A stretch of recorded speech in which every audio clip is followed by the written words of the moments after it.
Welcome to Season 10 of Purposeful Empathy, a show that is dedicated to amplifying the voices of people from across the globe who understand that the world needs more empathy and are doing something about it.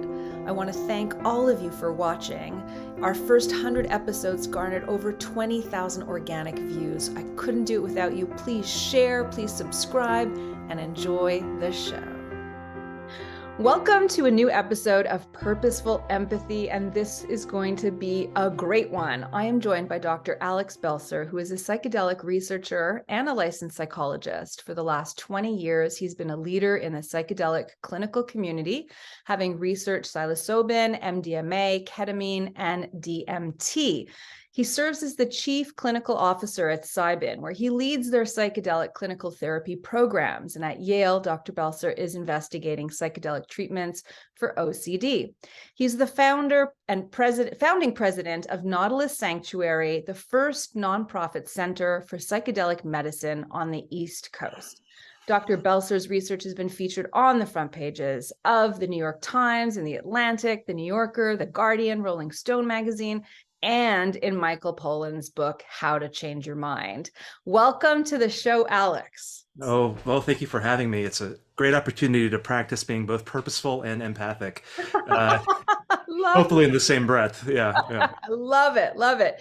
Well, I have been looking forward to this conversation for months because I have looked long and hard to speak to somebody who is an expert on psychedelics and the potential of psychedelics, not only for healing in a therapeutic context, but I think more broadly, healing society, where we need more empathy in the world. I'm curious to know out of the gates, sort of what brought you to the research in the first place.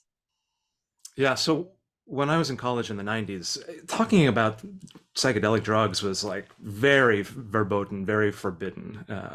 And I didn't know at the time, but psychedelic medicine actually had a heyday in the 1950s and 60s. It was a standard part of psychiatric psychologist training. There were many, many thousands of people who got psychedelics as part of clinical trials at leading institutions, and there are many hundreds of papers published, but it all went underground when Nixon declared the war on drugs, and the plug was pulled, and most of the research really went into hibernation for decades, just until recently. And when I was in school, there was a sort of underground rave scene in the 90s, MDMA dance culture. I was coming out of the closet as gay. And I started reading some of these books from the 70s, like Stan Grof's incredible book, LSD Psychotherapy. And my mind was just blown by it. And in talking with people who had taken psychedelics, I could tell that the standard their narrative of just saying no may not really apply to these particular medicines, especially given the history of human use, from everyone from the Hellenic, sort of forefathers of Western thought, like Socrates and Plato, Pythagoras, whom we know used psychedelics, to extant lineages in the Americas, like with Maria Sabina and the Mazatec people, using mushrooms, psilocybin mushrooms, to create visions and to help with a variety of different challenges. So I was intrigued, and I started going to psychedelic conferences, which were kind of esoteric little affairs at the time, back around 2000. It wasn't until I went to Albert Hofmann's birthday party, who's this famous chemist who synthesized LSD. He was turning 100 years old. The man had lived a full century. And it was a serious psychedelic conference in both German and English in Basel, Switzerland, with incredible speakers. And I started to think, and I think many of us began to realize that, hey, there might be a way to actually have a renaissance or a resurgence of psychedelic research. And so we got started by founding a team at New York University to do psychedelic research, above board, not just underground work, which was really important, or recreational work, like at concerts or with friends, which I know was a lot and is still a lot happening. But, really to see if this was something that we could study formally and even put on a track towards getting approved by the Food and Drug Administration, getting approved as a legal medicine, potentially for a variety of different indications. So that's kind of where we're at today. And that's what we've seen. It's just been it's been a rocket ride because nobody was talking about this 20 years ago, and now it's become a center of the field of medicine, the field of therapy, and it's a really exciting time to be part of this field.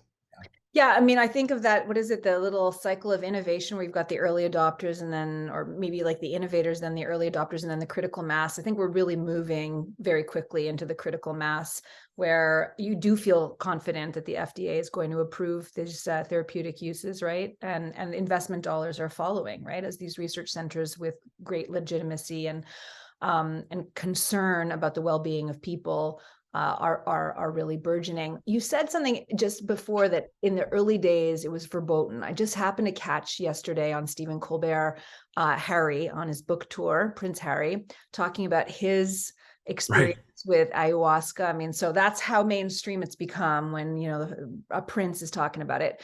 I want to share just for context, which I haven't done publicly on this podcast before. About 2 years ago, I was telling one of my best friends that, I have a now 6.5-year-old daughter that, with a child in the family, it's easy for the couple to feel kind of like they're missing each other a little bit. And I missing my husband. And she has, her partner comes from the West Coast, where the use of psychedelics is, at least in Canada, much more acceptable. And she's like, oh, you must try some sassafras just so you feel connected. And when you use the word verboten earlier, like I grew up in a household where my family was like, you don't do drugs, like do drugs, don't come home, type of thing. And so I didn't mess around with that. And so I didn't grow up with lots of drugs. I mean, I've tried a couple of things and then, vomited all night. So it hasn't been part of my life. So I was not really keen. I was like, okay, but maybe I should do a little bit of research. And so when we finally did as a couple, the experience that I had, and we made the mistake as novices that we ate a lasagna dinner together. Our daughter was sleeping away at my father's home. And so maybe we didn't feel the full effect of this. But sassafras, I don't know what the street name is in the States, but it's like, I guess, the cousin to ecstasy. I guess it's MDA, if that's the, yeah? Yeah, there's some empathic relationship to MDMA, yeah. Right. Okay. So when I was doing the research, I was reading that they're called empathogens. And then having the experience, I just remember reaching out to every member of my family, the family I grew up in, and each person answering the phone by luck and just sharing with them how much I love them and how much I was grateful to have them in my life. And I spent the evening with my husband, just like bonding over like how much love we had together. And that experience for me, like really got me curious. So I read Michael Pollan's book and, been watching the Netflix presentations and started writing about it in my own book, talking about the potential of psychedelics in relation to kind of expanding our capacity to empathize. So before we get into all of that, okay, that's my backstory. And maybe you have your own personal experiences with psychedelics that we could kind of delve into, because I think having the anecdotal history and stories are important, I think, for people who are not sure or think drugs bad, which is the paradigm I grew up in. Okay. Can you please explain? So we've seen that psychedelic medicine is being used to treat depression and anxiety and trauma now. Could you explain how psychedelics work to bring about the changes that are so promising? Well, what's interesting about your story is like when you're calling up your family and telling them how much you care and love them, what's keeping us from just being able to do that on any given Tuesday night?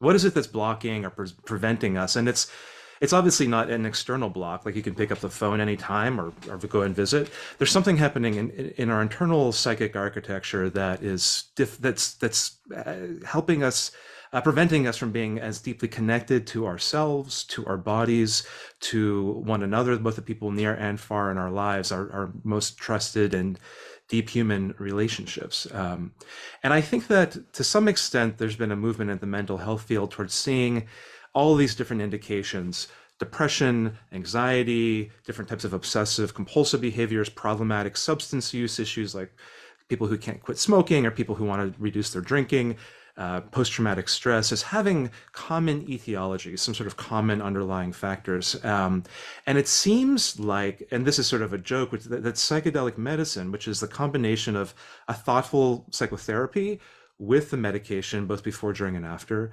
seems to help reduce our symptom scores, to use clinical trial sort of dorky methodology, across all of these different indications. And so there's a joke, which is that, well, what are psychedelics good for? They seem to, it's not like it's just a drug that treats one particular condition. It's a drug that seems to, and a practice that seems to be helpful, and not just a little helpful, but with large effect sizes, helpful across a variety of conditions, to the extent that the FDA has granted what they call BTD, or breakthrough therapy designation, now to 3 different programs, 2 with psilocybin for depression and 1 for MDMA to treat severe trauma, severe PTSD. And the question is, how do they work? And there's so many different, this is like, this is where we can really like delve into the controversies, but there are many competing theories as to what's keeping us from being well more of the time. And it's not just necessarily, to your point, with empathy, for what we consider DSM diagnoses like major depressive disorder, generalized anxiety disorder. It's also there are potentially applications for psychedelics for the betterment of well people, what Bob Jesse calls the betterment of well people, which is that there might be creative applications, there might be ways of connecting more with nature, there might be ways of reclaiming our relationship to our own body and breath and mindfulness, there may be ways of feeling more deeply connected to our loved ones. And, is it okay if I walk through a few of the leading sort of theories? Yeah. So, it really depends upon your worldview. Now, there's a whole sort of there's 3 main classes. Like there's the neurobiological mechanisms that are actually happening in the human brain. And though there's also what's happening in the therapy room itself, which is people are having profound visionary, phenomenological experiences about their story, their relationship to their self, healing and revisiting of past relational wounds or traumas or neglects. And then the third major class is what I like to call RSMEs, or religious, spiritual, or mystical experiences. And repeatedly we've seen that when people score high on a measure of mystical experience, they have a really profound sense of connectedness, sense of unity, a transcendence of time and space, that actually correlates with symptom improvements. And it's possible that these 3 different sort of potential mechanisms, pathways of healing, are acting in complementary ways, meaning that, in the brain, the default mode network can shut down, which is our sense of our ego, our self, this sort of, it's associated with reverie. And when that goes offline, something else may open up, that we have a different relatedness to the world and to each other. We also know that different parts of the brain, functional connectivity are getting connected in new ways. So normally the different locations in the brain, I'm pointing to my head, they don't necessarily talk to each other that much, but under the influence of psychedelics like psilocybin, the active ingredient in mushrooms, there's this massive firing across all levels of the brain. And so you have this like increased neural connectivity, which is really fascinating and seems to be associated with different states of consciousness, which would then translate potentially into altered traits of being in our lives. And it opens potentially a neuroplastic, synaptogenic, which means new synaptic connections in the brain. And we know that neurons that fire together will wire together. So there's this idea that in the brain, if you intentionally want to quit drinking, this ingrained habit, this like deep wheel well that you just cannot get out of, but if you combine it with a quit date and an intention around the psychedelic medicine, that people are more likely to open the psychedelics may open a critical learning window to give up old habits and to learn that psychedelics are actually learning agents to help us learn new ways of being. Because as an adult, it's hard to learn new ways of being. We're kind of set in our ways, like those Tuesday nights where you would, sit down and watch Netflix rather than calling a friend and having a connected, empathic conversation. And now as a psychotherapist, I'm sort of in the middle, like working in these trials, working with participants is so moving to me. It's, people often will it's not like a normal SSRI trial, right? Like people are having, instead of having symptoms being suppressed, we're getting underneath the symptoms and going to I believe, root causes that seem to generate in the form for different people as depression or anxiety or obsessionality, for example. And what we see is that people say that they have a renewed sense of who they are in the world, that they reclaim parts of themselves that they never dealt with before, that they are able to approach, and that the mind, actually what we call the inner intelligence or healing intelligence, actually brings up things that they've been avoiding, that they don't want to think about. The fact that they're in a relationship that's not actually deeply fulfilling, the fact that they're in a job that they have settled for, but they feel like they have to take, but they're actually afraid to do something else. They actually confront these things and get under them and actually sit with them and then feel the feelings that they've been blocking out because they're so intolerable to feel. And then lastly, there's this question of like, what universe are we in, right? You know, people take psychedelic medicines, whether it's in an ayahuasca retreat center or a high dose of LSD, or in our, you know, psilocybin or DMT trials, they will have an experience where, you know, there's a sort of spiritual disconnection in our everyday lives. And so we see in our trials at NYU that people report that they feel more altruistic afterwards. They have a spiritual connection, a different sense of like what constitutes the real, and they feel more altruistic. And there's some interesting data about how they feel more connected and interconnected to everything. So instead of feeling the sort of late liquid modern sense of alienation and ennui and disconnection and meaninglessness and sort of the sort of like dislocation of self in the world, they feel an ability to reclaim a different relationship to who they are and where they are as they walk through their lives. You know, as you're talking, I can't help but feel sort of so much promise and so much potential. And I think, okay, it sounds too good to be true, because it seems like the applications are so far reaching, so broad. What do you say to the critics who are like, okay, there's this like renaissance of psychedelics that could all go madly wrong, like if all of us start using and abusing these drugs? Exactly. Yeah. I mean, well, first of all, I want to say that the last thing I want to do is represent these medicines as some panacea or cure-all, or you press the button and everything's pink and rosy.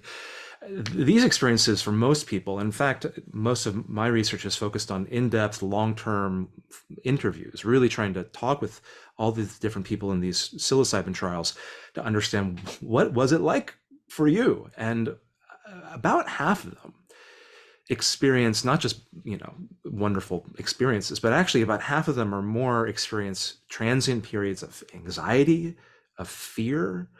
Even some people feel a little panicky at times. And so part of what we do is create a set and setting so that they have a bond of trust and safety and rapport with their therapists who are in the room with them, and they're in a beautiful setting, and they're not just dunked into this, right? Like we prepare them and tell them what they might expect and encourage them and to welcome even difficult feeling states, because I think that you can't really have deep healing unless you go through some difficult experiences. And so in the community, we have heard about bad trips. We've heard about people who, and I used to work in emergency rooms in New York City. I mean, I can't tell you the number of people who walk into the ER, usually with polysubstance use, but all sorts of problems and mental health issues and schizophrenia. But oftentimes people come in having taken too many psychedelics, and they didn't have the support or the setting or the intention or the cultural practices to contain that, and they needed additional medical care. What we're seeing in these trials is that we do not want this to go off the rails, right? We want our society, and what we see in indigenous societies, and I think we can learn from both indigenous societies and from the lineages of people doing this thoughtfully in underground settings or in retreat settings, is that you have to build humane and human cultural practices around the experience. We know that alcohol is the most dangerous drug that's ever been legal and proved to man, and from drunk driving accidents to people nearly killing themselves, you know, literally because of drinking, to difficulty with relationships and lost productivity and all sorts of other health problems. But what we've done in our culture is actually we've done a lot to minimize those harms with alcohol, right? We have designated drivers. We have limits on things. We don't condone problematic drinking. We try to help people and have programs to support that. I think that with psychedelics, there are some potential difficulties, including bad trips, but those experiences tend to occur when people are taking psychedelics, when it's not thoughtful, it's not planned, they're alone, they're not with a skilled facilitator. And what we've seen actually in all of these clinical trials, when you look at meta-analyses of the safety, is that we've had thousands of people take psychedelic medicine.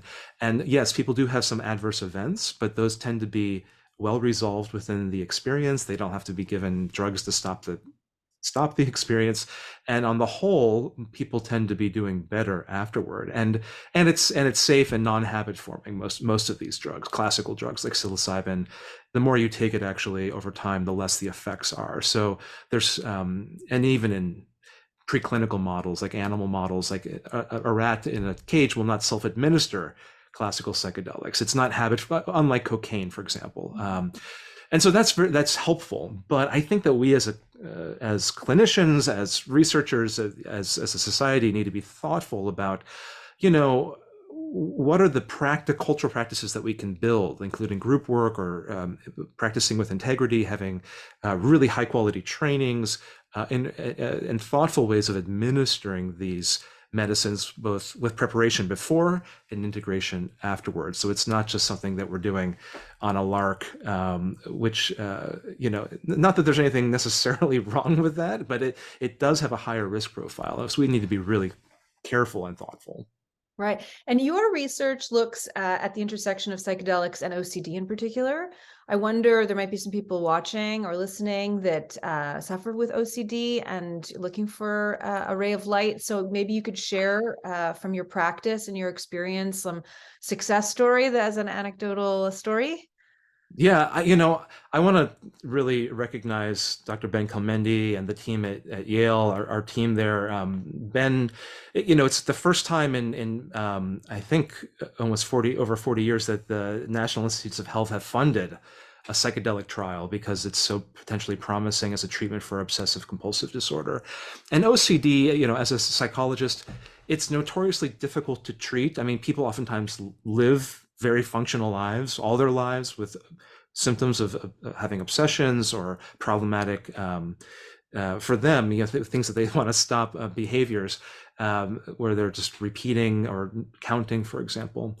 And I was talking with somebody in our trial, and he was in a relationship, but he was really struggling in work. He was struggling in relationships to the extent that he couldn't really leave rooms without doing an entire ritual around counting and returning to the room to flip the light switches back over and over and over again.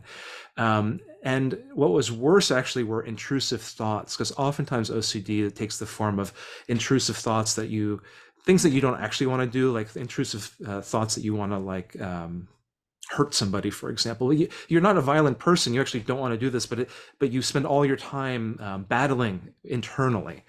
And with some preparation with his therapy team and with the help of a moderate dose of psilocybin, he said to me, he had this entire vision of going into his mind and into his history, looking at the effect that his OCD, as he saw it in a possessive way, had on his life. And he came out of it just feeling like he had unlocked something important in a very deep way, that he had sort of seen all of the things that he was afraid of with his OCD and actually confronted and sat with them in a new way. And he came out of it saying, in the past few weeks, and I spoke with him a few months after the experience, I'm able, not only it's not like everything's gone away. It's not like I'm totally cured. He still has some thoughts when he leaves the room, but it's not so insistent. It doesn't sit on top of his head like a monkey, right? It's not something that's driving his internal psychological experience. And what it has allowed for him, what he told me was, I can sit with my partner and I can see her and take her in and be aware of my feelings and her feelings, and not have this running, preoccupied other stream of thought that I have to check constantly. But I can just be more present, with this person that I care so much about and who has been so patient and supportive of me throughout this whole experience. And so he's playing guitar more often. He's able to, take a step in his career. And, we're seeing, it's preliminary, but we're seeing that not all people have this benefit, but many people seem to have some pretty significant benefits in terms of reductions in terms of their OCD scores on classic sort of gold standard measures. And I'm excited for it. I think it's like really, I mean, as a clinician, it's hard to work with somebody who's working so hard in therapy or so hard with conventional medication and is not necessarily making the progress that they want to make and is getting by. It's really moving to see how much meaning there is in this experience for them. And I think it takes a deep dive. I mean, psychedelics are not, they're not easy for people. And so, it takes a lot of courage and bravery actually to go there, I think, for a lot of people. If you're enjoying this conversation, I bet you'll love reading my book, Purposeful Empathy, Tapping Our Hidden Superpower for Personal, Organizational, and Social Change. We are living in the era of a massive empathy deficit, but humans are wired to care, and we can become more empathic with practice. And the more you do, the better you'll feel. Please visit your favorite online retailer and order your copy today. Here we go with the central question, I think, for me of this conversation. The other potential uses of psychedelics, like evoking empathy, a love of nature, or changed feelings of connections with others. What would you like to say about that?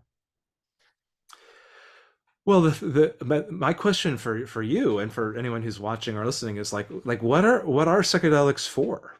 Like, what exactly are they? The idea that you have a molecule, whether it's like a conventional medication or a psychedelic drug medication, it's not like it's like, oh, well, this is for OCD, or like, oh, yes, this is for PTSD. They have, and we actually had this question of like, what even should we call psychedelic? So psychedelic means literally mind manifesting, but there's been some drugs, like you mentioned, MDMA is sometimes called an empathogen, meaning it's generating of an empathic or compassionate quality.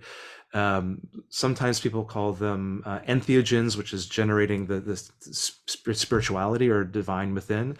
And we have, in repeated trials, demonstrated that people do seem to become, at least by their own self-report, more altruistic. So in our trial at NYU, the first trial we started a reading group back in 2006. It was, the early days, and we were working with cancer patients, and these people were afraid of cancer recurrence. They had surgeries and radiation and chemo, and we were treating their existential despair. And one of the secondary measures that we put in was a measure of altruism, and people said that they felt more caring and compassionate and had engaged in more pro-social behaviors after treatment as compared to placebo. And that sort of sparked my curiosity, because I was really interested in like, what is, to use the academic term, like pro-social behavior? Like, how is it that we can be kinder to each other? There's so much cruelty in the world. There's so much cruelty in the body politic. There's so much cruelty in the wars in Ukraine and abroad, and cruelty at home in our own backyards and homes. And one of the questions that's being looked at, and what I think it's actually a problem, which is that it's not as easily fundable, right? It's like, is how do we increase empathy? Or might psychedelics be helpful? And interestingly, a few different groups have looked at this, and there's been survey data basically where people are given an empathy test, but there's also been clinical trial data with psilocybin, where people are given a test of 40 different sort of distressing images, both positive and negative, and they're asked to sort of put themselves in the shoes of this picture that they're looking at about somebody kind of freaking out. And in this standard test, what we see is that after being given psilocybin, people have higher rates of emotional empathy for the people in those pictures as compared to placebo, saline or just like a sugar pill. And it's really hard to measure empathy. You're probably more the expert on this than I am. It's like there are like ways of assessing it and measuring it. So you give these tasks and you can ask questionnaires.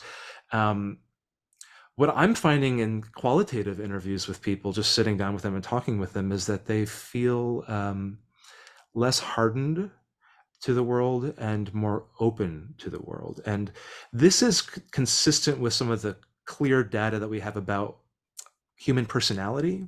So in psychology, there's this idea of O.C.E.A.N, the sort of five, sometimes called the big five. And the big five are the big five domains of human personalities. And so these are five factors. And the O.C.E.A.N is for openness to new experience, the O, conscientiousness, extroversion, agreeableness, and then the N in O.C.E.A.N is neuroticism. And normally these things are pretty stable. Like once you become an adult, they don't tend to change over time. Like your 20s, 30s, 40s, 50s, 60s, you still, your basic personality structure is different. And some people have a greater openness to new experience, they're into novelty, and some people are like, nope, I don't want to do that. I want to stay in my what's familiar and have the same meal every night for dinner. What's interesting is that normally when you give people FDA approved medication, these things don't change. Like you wouldn't expect someone to give a drug and then their basic personality structures would change. But with psychedelics, time and time again, and for the first time ever in a clinical trial, we see that giving people psilocybin therapy increases their openness to new experience. And the domain of openness to new experiences, might be we might associate it with openness to the experience of others, right? Being open to and curious to others instead of vilifying them, and to being to embracing a greater empathic response potentially. And so I think that this question has not been rigorously researched because it's expensive and takes a lot of training and time, and you have to do a randomized controlled trial. But I think it's really fascinating. I'm curious for you, like what your thoughts are about, from an empath, from this question of like what is empathy and how is it that we can drop into deeper empathy? Like what is keeping us from doing that, and how might psychedelics help with that? Because I think that there's potentially many different paths for individual people, and it may not be like a one mechanism solution. Well, I asked the rhetorical question, what if our brains on empathy could change the world? Like, I listen to you and I think, okay, there's a lot of therapeutic potential here. But then when you're talking about openness to one another and positive regard to others and a willingness to listen, and then this, the malleability of our neural connections and synaptic connections reforming and creating new connections. Like, what if we listened to each other differently? What if we appreciated each other differently? How would that change our society at a mass scale? I think it would have a significant change. It makes me wonder, I don't know enough about the Nixon administration and why the war on drugs was, enforced in the first place. But I think about culturally, this whole narrative that you're never good enough, which is, the whole marketing and advertising machinery and social media amplifying, like, you must do this, that, and have this, that, and the other to be full and complete. And I've been teaching for 10 years at McGill, more than 10 years now. And the mental health issues that are and we know this to be true across the board, especially in the COVID years. I've seen it myself in my own classroom where like really intelligent, confident kids also suffer from debilitating anxiety about the future and about their lives, and social media amplifies it because they're just comparing themselves to others. If we didn't have to always look good to others and chase after the almighty dollar, if we actually found reclaim some of the human values that I think that have actually allowed us to evolve as humans, like as a species over the many millennia, we might, we could transform society. And I don't know, that's what comes to mind when I think about this. Yeah. Human beings are social animals, and we live I live in New York City. I mean, many people are in little tiny apartments by themselves, literally socially isolated. The U.S. Surgeon General has called it an epidemic of isolation and loneliness.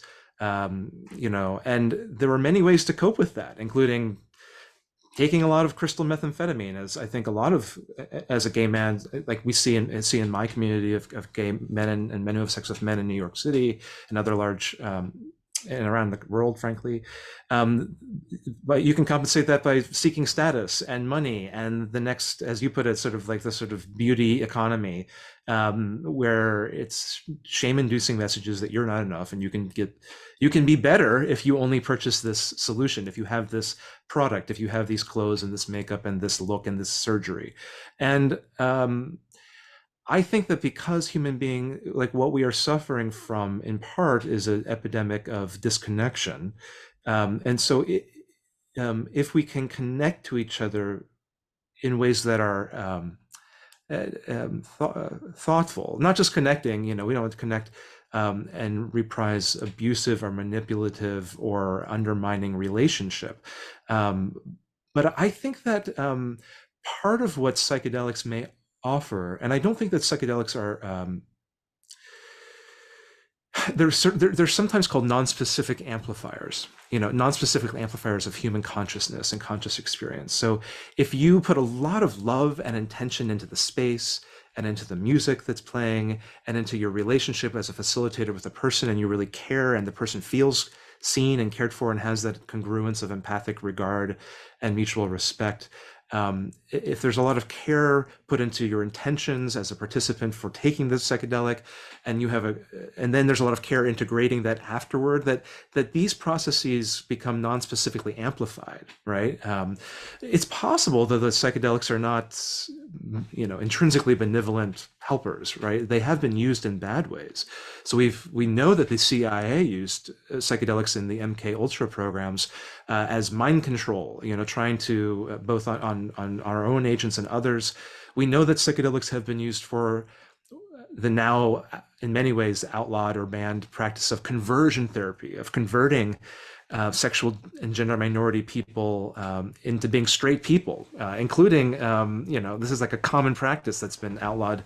If you're a lesbian, trying to have, give them psychedelics as part of an intentional treatment to make them straight. This is well documented. And so I don't think that with psychedelics that there's just like some easy road for a more connected world, but it invites, it is serious business taking psychedelic medicine. And most facilitators, if they have an experiential training component where they themselves had the opportunity to take the medicine, as I was given with MDMA in the trials to treat trauma, how serious it is. And so the stakes seem higher. And instead of just kind of walking into your doctor's office and filling out a form and not really, having the person sitting across from you, like typing into the EMR all the data and having no connection, and then you leave the office with like a script or maybe some sort of plan, but the plan is sort of like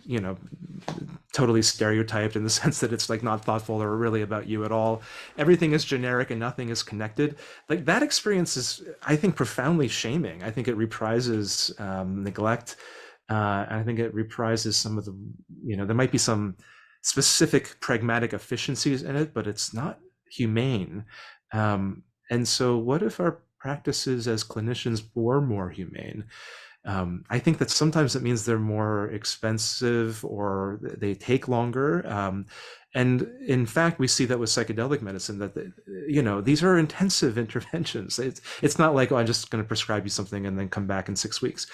But from a pharmacoeconomic modeling perspective, if the benefit is great enough, it actually makes sense to invest our social resources in something that's a little bit more thoroughgoing. And so that's what I think that's where this is heading.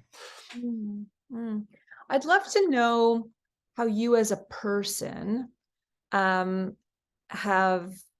this is presuming a change. So debunk that if I'm making a false assumption. But given the research that you've done and given how much time you've invested in this space, how have you as a human being changed the way you see humanity and the world? Maybe this enters a little bit into the spiritual domain, because you mentioned earlier that there is this spiritual element to the psychedelic experience. So I wonder. Yeah, I mean, like what sort of, I sometimes joke, like, what sort of drag do I want to put on? If I'm speaking to a room full of doctors at a grand rounds, I sort of put the tie on and button up and I can present formally. But this question of our spiritual lives, our soulful, embodied existences on Earth. I mean, we've seen, um, that's oftentimes dismissed. But we know actually that's the data shows us it's related and correlated to people's experience of making meaning in their lives and correlated with better health and less morbidity and less mortality. So we know that these things are related. With psychedelics, I in talking with people, there are let me lay it out this way. I've seen like four different types of mystical type experiences. People sometimes have an experience of reality that just is so profound, and it's like the void. It's like they've like transcended all concepts, and it's really like a traditional idea of like what it might be to have in Advaita Vedanta an experience that is or to use Christian terminology, an experience that surpasses excuse me, all understanding. And but there's also people have they meet gods and angels and guiding spirits. I mean, many people that I'm talking to on First Avenue at Bellevue Hospital in New York City are like, they're working class professionals. They're not spiritualists. They're not like hippies. And many of them said that they in their vision met with deceased relatives, like grandparents, godparents, their father who died, and were had transmissions of wisdom, or received a kiss on the cheek or a hug from a deceased person in their lives. They had one person described how his father became like a guiding spirit, like Virgil leading Dante through this grand vision.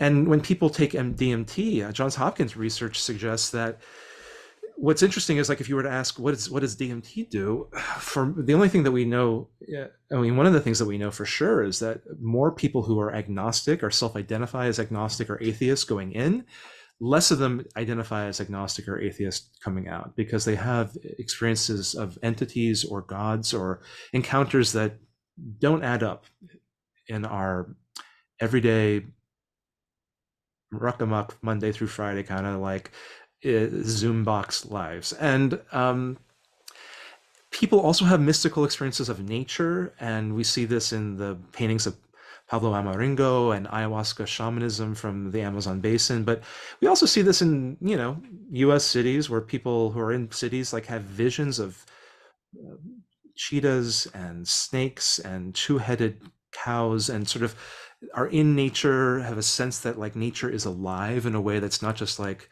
there's sap flowing through the tree, but there's like an immanence to the experience of reality, and they take that, and we see that with greater nature relatedness potentially, as reported by people who take psychedelics. um, and then Three. yeah, and then four, lastly, is just like how do you even define soulfulness? Like, as a queer person, one of the things that I think about is like queer spirituality is about reclaiming like the political body. Like, we're actually all in this together. As the Reverend Angel Kyoto Williams says, my liberation is bound up with your liberation. I can't just sit on a mat alone for 20 years. Like, we have to like do this together. The actual idea of separation in that lineage is that we aren't disconnected. Like, we actually are like literally in this, and we have to do this together. And so how can we join hands and join forces to reclaim connection to each other? And I think to do that, we have to reconnect with our more deeper selves, not the small self, but a deeper understanding of who we really are. And that may transcend our personal biographies. At least it does for many people who take these medicines. And you don't have to believe in any of that for these things to potentially be effective, but many people, it sort of opens the lid on a different frame for understanding what's happening.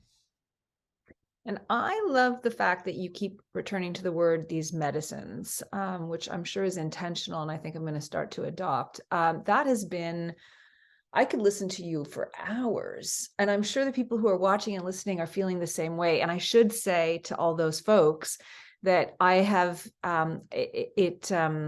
it struck me, I really mean this sincerely when I say this, it struck me, our communication by email, your use of exclamation marks and your signing off as warmly, like you really, I don't know, there's something about you. And I wonder the extent to which you've been exposed to all of this that is kind of like seeped into your way of being, or if you would have been that way, even if you were an accountant, I don't know, but there's something about you that is generous of spirit and authentic and giving and generous. And I just want to acknowledge that.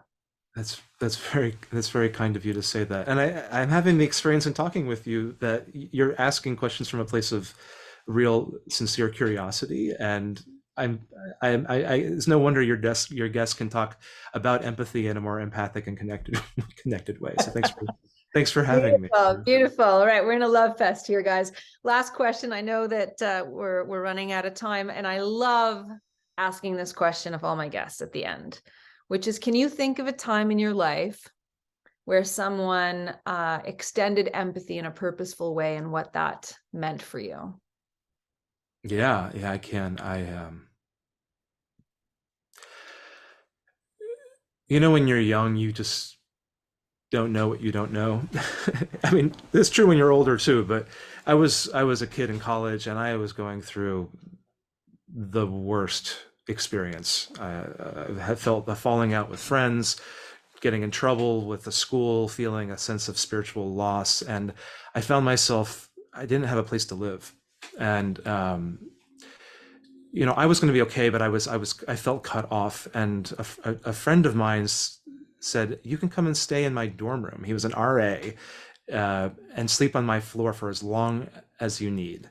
And he rolled out a mat for me and a blanket. And I had felt really, there was a lot going on for me then that I don't necessarily need to get into now, but he really looked at me in the eye and said, stay with me. It's okay. And I recuperated there and felt that, obviously there was letting me stay, but just having somebody who I knew cared about me, see me and feel what I was going through and said, we're in this together, and reach out that hand was an inflection point for me and really helped me. And I feel really grateful to him. His name is Tony Garcia. So if he's out there in the world, he knows what he did. I really appreciate it. Oh, we thank Tony, and I'm sure that you are now paying it forward. I can only imagine the benefit that your patients in your trials and in your practice get from you. Alex, thank you so much for sharing all your expertise and your storytelling capacity on this really important conversation about the potential of psychedelics for healing in our world and the connection it has to our capacity to grow empathy. Thank you. Thank you, Anita. Take care. We'll see you next week at Purposeful Empathy. Thank you for watching another episode of Purposeful Empathy. Remember, this show is dedicated to amplifying the voices of people from across the globe who understand that the world needs more empathy and are doing something about it. If you want to get involved, share this video, subscribe to this channel. See you next week. Thank you so much.